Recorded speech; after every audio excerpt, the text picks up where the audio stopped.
وقت کے طوفانوں میں کچھ نام مٹ جاتے ہیں اور کچھ نام تاریخ کے سینے میں ہمیشہ کے لیے کندہ ہو جاتے ہیں۔ ایک ایسا ہی نام جس نے شکست کو سیڑھی بنایا، مشکل کو موقع سمجھا اور خواب کو سلطنت میں بدل دیا۔ ایک شخص جو بار بار گرتا ہے مگر کبھی ہار نہیں مانتا۔ وہ کبھی سمرقند کے دروازوں پر لڑتا ہے اور کبھی کابل کے قلعوں میں امید تلاش کرتا ہے۔ وہ تھا ظہیر الدین بابر۔ السلام علیکم خواتین و حضرات، انفو ٹی وی کی ویڈیوز میں خوش آمدید۔ دنیا کے نقشے پر ایک چھوٹی سی وادی، مگر قسمت یہاں ایک بڑی تاریخ لکھنے والی تھی۔ 14 فروری 1483 فرغانہ کی زمین پر ایک بچے نے آنکھ کھولی۔ یہ وہ لمحہ تھا جب تقدیر نے ایک ایسے شخص کو جنم دیا جو آنے والے زمانوں کی تاریخ بدلنے والا تھا۔ اس کا نام رکھا گیا ظہیر الدین محمد بابر، ایک نام جو بعد میں ایک عہد بن گیا۔ بابر کے والد تھے عمر شیخ میرزا، جو کہ سلطان تیمور کے خاندان سے تعلق رکھتے تھے۔ میرزا دراصل تیموری سلطنت کے شہزادوں اور امراء کے نام کے ساتھ لقب کے طور پر استعمال ہوتا تھا، جس کا مطلب ہوتا تھا شہزادہ یا تیموری نسب کا حامل شخص۔ اور ان کے والد فرغانہ کے حکمران بھی تھے اور والدہ تھیں قتلک نگار خانم، جو چغتائی خاندان سے تعلق رکھتی تھیں، یعنی ایک طرف تیمور کی اولاد اور دوسری طرف چنگیز خان کا خون۔ دو طاقتور خون کی آمیزش ایک ہی شخص میں۔ جب ایک بچے کی رگوں میں دو عظیم فاتحوں کا خون دوڑ رہا ہو تو اس کے خواب کیسے ہوں گے؟ بابر کے خواب چھوٹے نہیں تھے، وہ سمرقند کے فصیلوں جتنے بلند تھے۔ بچپن میں ہی بابر نے علم، گھڑ سواری اور فن جنگ کی تربیت حاصل کی۔ وہ ایک ذہین، حساس اور ایک غیر معمولی خود اعتماد لڑکا تھا، لیکن قسمت نے اس کے لیے آسان راستہ نہیں رکھا تھا۔ جب بابر صرف 11 سال کا تھا تو اس کے والد ایک حادثے میں وفات پا گئے۔ وہ پرندوں کے شوق میں ایک قلعے کے برج سے گر گئے اور اچانک ایک کم سن لڑکے کے کندھوں پر ایک سلطنت کا بوجھ آ گیا۔ ایک لمحے میں بچپن چھن گیا اور بچہ بادشاہ بن گیا۔ بابر کے ارد گرد دشمن تھے۔ یہ 1494 کا سال تھا۔ اس کے اپنے سگے رشتہ دار، خاص طور پر احمد میرزا سمرقند کے حکمران اور محمود میرزا بلخ کے حکمران، بابر کے علاقے پر قبضہ کرنے کے لیے متحرک ہو گئے۔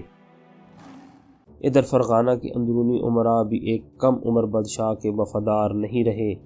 ہر کوئی یہی سمجھتا تھا کہ یہ بچہ حکومت سنبھال نہ پائے گا۔ بابر کی ماں نے، جو مغل خان مشرقی ترکستان کی بیٹی تھیں، نے اپنے بیٹے کے ساتھ کھڑی ہو کر سلطنت کو بچانے کی کوشش کی۔ انہوں نے بابر کو صبر، عقل اور حوصلے کا سبق دیا، مگر دشمن بہت تھے اور فرغانہ ایک کمزور خطہ۔ چند سالوں میں بابر نے ایک طرف اپنے تخت کے لیے جنگ لڑی اور دوسری طرف سمرقند، اپنے آباء و اجداد کے شہر کو حاصل کرنے کا خواب دیکھا۔ اسے یقین تھا کہ اگر سمرقند اس کے ہاتھ میں آ جائے تو پورے ماوراء النہر کو متحد کرے گا، اور آخرکار قسمت نے اس کی ایک خواہش پوری کر دی۔ بابر نے سمرقند فتح کر لیا۔ ایک خواب حقیقت بن گیا، مگر اس فتح کی قیمت بہت بھاری تھی۔ فرغانہ، اس کی اصل سلطنت، پیچھے سے چھن گئی۔ بابر نے سمرقند تو فتح کر لیا، لیکن یہ فتح اس کے جسم اور روح کو دونوں کو توڑ گئی۔ شہر کئی مہینوں کے محاصرے کے بعد بھوک اور بیماری کا شکار ہو چکا تھا۔ گودام خالی، بازار ویران اور ہر گلی میں بھوک سے تڑپتے چہرے۔ بابر خود بھی انہی حالات میں گرفتار ہو گیا اور اس کی فوج کا بھی یہی حال ہوا۔ بابر کو پیٹ کی بیماری نے آ گھیرا۔ وہ کچھ کھا نہ سکتا تھا۔ قے کی وجہ سے اس کی حالت بہت بگڑ گئی۔ اوپر سے سمرقند کی عوام نے بغاوت کر دی اور پھر کچھ عرصے بعد بابر کو سمرقند چھوڑنا پڑا اور بابر بے گھر ہو گیا۔ چند وفادار ساتھیوں، تھوڑی سی فوج اور ٹوٹے خوابوں کے ساتھ سمرقند سے نکلنے کے بعد بابر نے کچھ وقت خجنت کے اطراف گزارا۔ یہ آج کے تاجکستان کے علاقے میں واقع تھا۔ وہ یہاں کے قلعوں، پہاڑی دروں اور خیمہ گاہوں میں پناہ لیتا رہا۔ خوراک کم، کپڑے پرانے مگر حوصلہ جوان۔ یہ وہ وقت تھا جب تاریخ کے اس بچے نے صبر، بھوک، شکست اور امید سب کو بہت قریب سے دیکھا۔ بابر نے ایک موقع پر اپنے ماموں محمود خان، جو مغلستان کا خان تھا، کی مدد سے فرغانہ لینے کی کوشش کی، لیکن قسمت نے پھر امتحان لیا۔ اسے اپنے ہی لوگوں کی بے وفائی کا سامنا کرنا پڑا۔ اس کے کچھ سردار، کچھ قریبی لوگ دشمن سے جا ملے۔ یہ وہ لمحہ تھا جب بابر نے اپنے دل میں ایک جملہ کندہ کیا کہ دنیا وفاداری سے زیادہ موقع پرستی سے چلتی ہے۔ فرغانہ اور سمرقند دونوں اس کے ہاتھ سے جا چکے تھے۔ اب وہ وادی تاشقند کی طرف چلا گیا، جہاں اس کے ماموں محمود خان نے اس کو پناہ دی۔ یہی وہ وقت تھا جب بابر نے زندگی کی تلخ حقیقتیں سیکھیں۔ طاقت کے بغیر رشتہ کمزور ہوتا ہے، اقتدار کے بغیر عزت نہیں رہتی۔ وہ کبھی ماموں کے دربار میں خاموش بیٹھا سوچتا، کبھی تنہا وادیوں میں جا کر خود سے سوال کرتا۔ یہی سوچ اسے دوبارہ میدان میں لے آئی۔ چند درجن سپاہیوں کے ساتھ بابر نے سمرقند پر دوبارہ حملہ کیا، مگر ازبک سردار شیبانی خان کے ہاتھوں شکست کھا گیا اور اس کے بعد سمجھ گیا کہ وسطی ایشیا میں اس کے لیے جگہ تنگ ہو گئی ہے۔ اس نے عزم کیا اور آگے بڑھا، اور یہی عزم اسے آخرکار کابل پھر دہلی تک لے گیا۔ 1504 میں اس نے شاندار انداز میں ہندوکش پہاڑ پار کیے اور کابل پر قبضہ کیا اور اس کو اپنا نیا ٹھکانہ اور سلطنت کا مرکزی مقام بنایا۔ 1507 اور 1508 کے آس پاس بابر نے خود کو بادشاہ، یعنی بادشاہ اعلیٰ کا لقب دیا، کیونکہ وہ سمجھ گیا تھا کہ وہ صرف ملک کا حکمران نہیں، ایک نئے عہد کا آغاز ہے۔ یہ اس لمحہ کی نشانی تھی جب بابر نے اپنی حکمرانی کو صرف علاقائی حکمرانی سے بلند کرنے کی ٹھانی تھی۔ بہار 1508 میں بابر کے خلاف کابل میں سینکڑوں فوجی اٹھے اور بڑی مشکل سے معاملات کو سنبھالا گیا، اور اس سے یہ سبق سیکھا گیا کہ فوج کا وفادار ہونا اور فوج کے اندرونی معاملات کو سنبھالنا نہایت ضروری ہے۔ بابر کو اس چیز کا اندازہ ہو چکا تھا، اگر مستقل حکومت بنانی ہے تو ہندوستان کی طرف جانا پڑے گا۔ اپنی سوچ کو بابر آگے لے کر چلا۔ 1510 میں شیبانی خان ازبک، وہی شخص جس نے بابر کو وسطی ایشیا سے نکالا تھا، صفوی بادشاہ شاہ اسماعیل کے ہاتھوں مارا گیا۔ یہ خبر کابل پہنچی تو بابر کے دل میں پرانا شعلہ بھڑک اٹھا۔ 1511 میں بابر نے شاہ اسماعیل سے اتحاد کیا، صفوی فوج کے جھنڈے کے نیچے ہرات اور سمرقند پر حملہ کیا اور ایک بار پھر سمرقند میں داخل ہوا، مگر یہ فتح زیادہ دیر قائم نہ رہ سکی۔ 1512 میں ازبک لشکروں نے جوابی حملہ کیا اور بابر کو ایک بار پھر اپنا محبوب شہر چھوڑنا پڑا۔ اس بار اس نے سمجھ لیا، سمرقند میرا خواب ضرور ہے مگر میرا مقدر نہیں۔ سمرقند کی دوسری شکست نے بابر کو اندر سے توڑ دیا تھا۔ وہ واپس آیا تو چپ سا رہنے لگا۔ وہ اپنے آپ سے سوال کرتا، میں تیمور کی اولاد ہوں، مگر کیا صرف تیمور کا خون ہونا کافی ہے یا کچھ نیا کرنا ہوگا، کچھ بڑا؟ یہی وہ وقت تھا جب اس نے اپنے اندر کے فاتح کو پہچانا اور اس نے محسوس کیا کہ قسمت نے شاید اسے ایک بڑے مقصد کے لیے محفوظ رکھا ہے۔ بابر نے اپنی نظریں مشرق کی طرف موڑ لیں، جہاں دریائے سندھ کے پار ایک نئی دنیا آباد تھی، ہندوستان۔ 1519 میں اس نے پہلا حملہ کیا، باجوڑ اور بھیرا کے علاقے فتح کیے۔ بابر کے الفاظ یہ تھے، ہندوستان کی زمین مال و دولت سے بھری ہے، مگر اس کے بادشاہ کمزور اور آپس میں بٹے ہوئے ہیں۔ اگر میں نے قدم جما لیا تو یہ زمین میری ہوگی۔ 1520 سے 1525 تک بابر نے کابل اور قندھار کو مستحکم کیا۔ اس نے فوج کی تربیت کی، ہتھیار جدید بنائے اور نئے اتحادی حاصل کیے، اور اس نے اپنی ڈائری میں لکھا، اب وقت ہے میں دہلی کے تخت کی طرف بڑھوں گا، یہ وہ تخت ہوگا جسے کوئی دشمن مجھ سے چھین نہ سکے گا۔ 1508 سے 1525 تک یہ 17 سال بابر کے لیے ایک ایسا سفر تھا جس میں شکستیں تھیں مگر ہمت کبھی نہیں مری۔ وہ شہزادہ جو سمرقند سے نکالا گیا تھا، وہ کابل کا فاتح بن چکا تھا اور فاتح ہند بننے والا تھا، اور وہ لمحہ قریب تھا جس کے بعد بابر کی تلوار دہلی کے سرزمین پر چمکے گی۔ اس دوران ہندوستان کی سیاست کمزور ہو چکی تھی۔ سلطان ابراہیم لودھی کے خلاف بغاوتیں چل رہی تھیں۔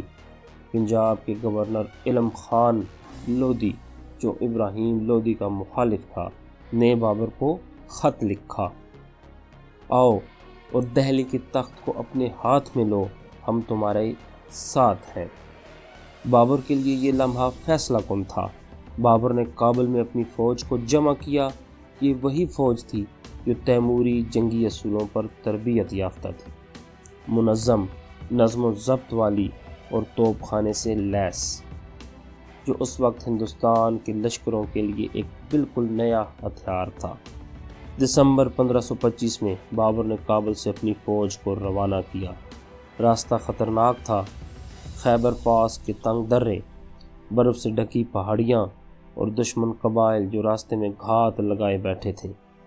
جب بابر نے 1525 میں ہندوستان کی طرف بڑھنے کا فیصلہ کیا تو اس کے سامنے دو راستے تھے، ایک سیدھا اور آسان، کابل سے جلال آباد، وہاں سے سیدھا پنجاب کے میدانی علاقوں کی طرف، اور دوسرا مشکل، طویل اور خطرناک، پہاڑوں، دروں اور برفیلے راستوں سے گزر کر۔